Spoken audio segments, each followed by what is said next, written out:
In this video, I'm going to talk about monitoring the feeling or the tone of the thought.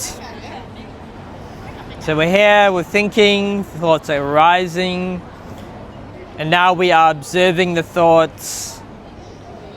And we can think about or we can observe what the thought is, but going beyond that, we can observe that the thought actually has a certain tone to it. So maybe the contents of the thought's neutral, but maybe there's a certain kind of pessimism or cynicism or underlying feeling that feels like maybe giving up, or feels like there's something wrong with this experience. Maybe it feels like escaping, or maybe it feels like I'm not enough in some way. So I was just thinking before, and thoughts were coming up that were somewhat neutral, or maybe even thoughts weren't coming up. And then I had the thought, why am I not feeling really good? And actually when I thought about that, other thoughts arose in relation to why I wasn't feeling 10 out of 10. So when I dive into that, I could actually feel a certain tone behind the thoughts. In other words, there's a certain tone or energy of these underlying thoughts.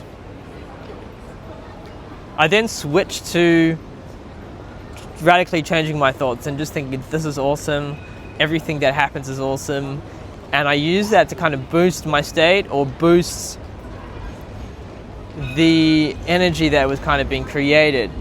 It was an interesting thing because then it created this understanding that it's not just the thought, it's not just the word. You know, sometimes we're thinking, but like the thoughts aren't even fully formed.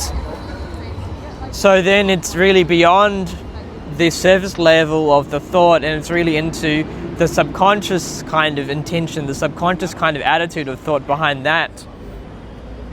Going even beyond that is kind of like the mind operating without thought. So there might be certain desires to go in certain directions, certain views that you have. These views may not even be fully formed in your mind, but you may have a view or may have a certain perception of how you perceive things. So really diving into that, then you can question, well, okay, what am I really thinking behind the surface? But we can even drop that entirely. We can drop that thinking and we could just say, okay, what is the current feeling? And if I want to do something, like let's say I'm out here and I want to do something and I'm being blocked for some reason, I can really dive into that. Let's say I'm feeling some anxiety, or let's say I'm going to an event and I'm feeling some social anxiety. Now, I can actually change my attitude and I can just say, it's going to go great, it's going to go awesome, right? But then I can actually actively change this feeling tone or feeling intention, which goes beyond that thought. So then that just made me realize the importance of that kind of feeling tone and how everything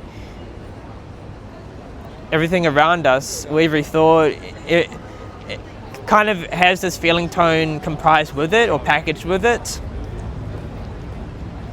So then what's packaged with that, is that the thing that's actually more important than the thought? Now, you could think, let's test this out, okay? You can think of a really like cynical, like terrible thought, right? Like, like I'm a piece of shit. But you can say it with like a smile, like I'm fucking terrible. And you can say it with a smile, and like let's say you like really like poured into the energy of like this being a joke, or this being actually the opposite of what I'm thinking, right?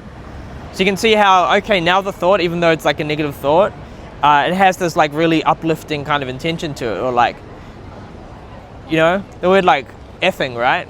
You can say it in a negative way, but you can also say like, you're effing awesome. And you can see how that actually has a certain quality to it. So just monitoring thoughts, just thinking about thoughts, observing thoughts, you can kind of see that it's comprised of the thought, but the energy behind the thought. So that's kind of the emotion that has been created underneath the surface, that's kind of been predicated on actually these subconscious beliefs and subconscious chains of really diving deeper into the mind, whatever's kind of arising based on the causes and conditionings and whatever is going on in this brain. We can kind of see it in a different light, and we can kind of see that the thoughts aren't even really the thing that is running the show, although it's kind of like a symptom. It's kind of like something that appears and arises to narrate our experience. So we should feel a certain way, and often then we narrate it. Now you can be in a state of no mind and still feel terrible, right? Like people often think, oh, presence is the only thing. But then, okay, go into a period of like no mind, and you may still have the same subconscious beliefs and intentions underneath. So actually we can go there. We can see not only what's up here in the surface symptom level, but we can like kind of look down below as well. It's pretty interesting, right?